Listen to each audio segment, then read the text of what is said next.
You guys, I don't have much camera space, You don't? but I am going to be videoing. That's my daughter. I'm going to be videoing as much as I can. I'm in my scooter and I can't get around too quickly, but I'm glad that I've taken this picture.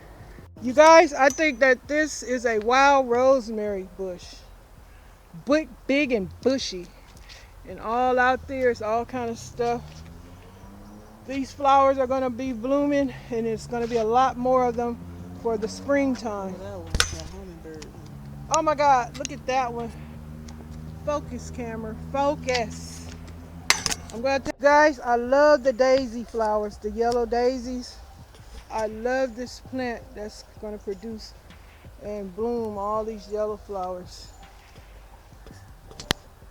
I wish I could grow my sage like this.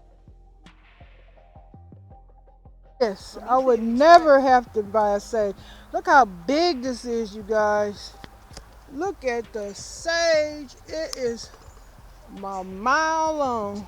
Look at all the flowers. A field of yellow flowers and orange butterflies. This is beautiful. Hope I ain't running out of film. Trying to get as much as I can.